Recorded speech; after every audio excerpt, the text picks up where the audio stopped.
Hey guys, it's Andy Wood from Gamer Circle Comics. What was that? Alright, this is episode 3 of the something show. Alright, now I'm a little weirded out. Anyways, we got a lot of stuff to talk about tonight, so let's get into it. Worry. Hello, viewers of the Andy's something show. Andy had to take a break. He had to step out for a minute because he's been diagnosed with boogie fever. Our hearts go out to his friends and family, and hopefully he makes a speedy recovery, but they found the music in him, so I'll be taking over for today. Feedback? Feedback isn't Joe's show? You act like I watch his show or something. Basically, the only thing that still needs to be done is naming his show. So, while I think it should be called Andy's Friendly Neighborhood Comic Book Corner or something, he still refuses to see the genius of my puns. So what I read this week is a little hazy, since as I was busy with college stuff this year, I'm not even sure what month it is. I'm recovering from severe brain trauma of learning. But what I can talk about is what recent comics, or just comics in general, that I get so excited for every time I walk into a comic book store. While there's like The Walking Dead and Daredevil and X-Men and all those big titles, there's like a few. Maybe you've heard of them, maybe you haven't, but I'd just like to talk about them. There's an Image comic called Morning Glories. It's been coming out for over a year now, but it's just reached its season 2 marker. Basically, this comic is indescribable because it is so awesome and because I still have no idea what is going on. If you've ever watched Lost and you get that feeling of I can't wait till the next episode, you get more questions than answers like the farther you get along. I'm constantly rereading just to figure out like what I missed in like the first issue. But totally awesome read. These are the same writers who make Mind the Gap, if you've read that. So, not exactly new, but definitely still coming out, and I totally recommend. Next is the new X-Men comic, and you're like, oh, okay, X-Men and the whatever, fill in the blanks. No, simply X-Men. What is so special about this title besides the other 15 bajillion X-Men titles? And I will tell you. It's just girls. The only main character boy is a baby, but we'll get to that. So, 2012 February is when the X-23 title got cancelled.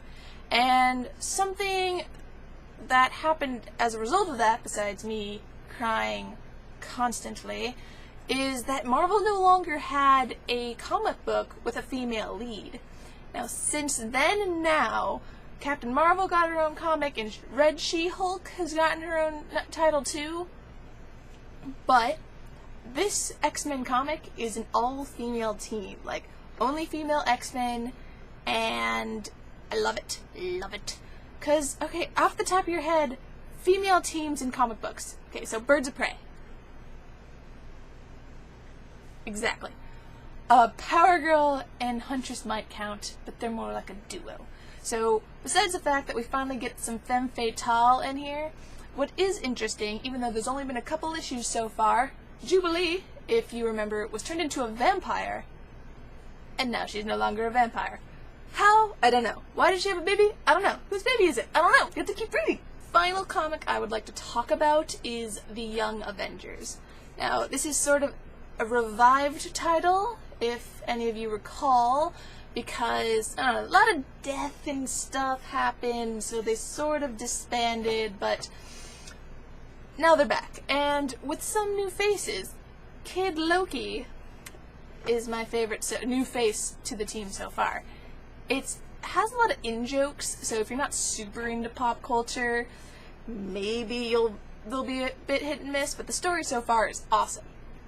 What I'm also really excited about, this title, it's the first teen comic I've been able to pick up for a while that's actually good.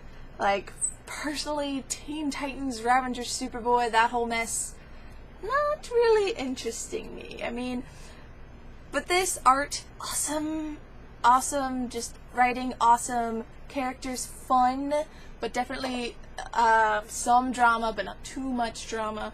So if you're more, I don't know, if you miss Young Avengers and you're iffy on this title, totally pick it up. There's only been like 10 issues so far. So ask your friendly comic book guy. So gaming news, let's see. I haven't really been able to pay attention to gaming news because I've only been playing Animal Crossing. Any of you keeping in touch with the new 3DS stuff? Animal Crossing New Leaf is so addicting. I had the 2002 GameCube game.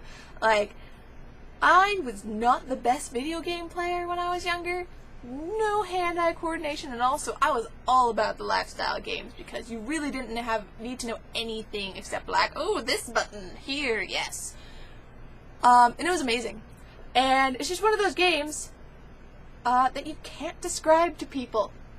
Like, you can go, you get to pay off a mortgage, and they're going, why does that seem fun to you? But many lifestyle games are like that. You have to play it to get the full experience. And Animal Crossing New Leaf, not the first sequel or revamping of this original Animal Crossing game, but so far it's perfected everything. It has old concepts and new concepts and improved upon old concepts that weren't so, groovy. Basically, where previously you were a citizen of a town and you could redo your house and interact with all the townspeople, which was fun. Now you're the mayor of this town, so you get to build buildings, you get to add fun things, you have more authority, and you can pass decrees, and you can and then do all the normal Animal Crossing stuff. You can go to the island, you don't need to hook up a Game Boy to do that anymore. You can visit friends, which is awesome, through the internet. You don't need to be in the same room to just do you can if you want to, but you can be like, oh, I'll open up my town gates for my friend to visit me, even though he's all the way at his house and I'm all the way at mine. It's awesome. You don't get all the shops at once. The more you play, the more shops you get, and there are way more shops. There's a shoe store.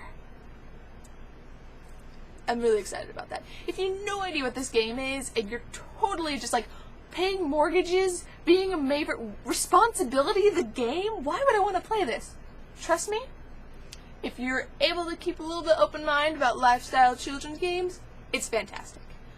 I'm determined to beat iJustTeen's playing hours. Mark my words. The only thing I can think about talking about is the Wolverine movie. And the only thing I can say about that is watch it, it's awesome, I approve.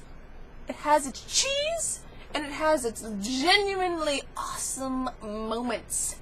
If you're on the fence, don't worry. Way better than the last Wolverine movie, and it just makes me happy and full of happy things and feelings, and they use legitimate Japanese ideas and concepts, and they don't there's legitimate Japanese culture in it. Yay. Unless I'm missing something, I'm ending the show. I just want to give a couple shout-outs to a couple of our customers here at our comic book store. 2 are getting married. Happy Marriage Day. And another one's having a baby.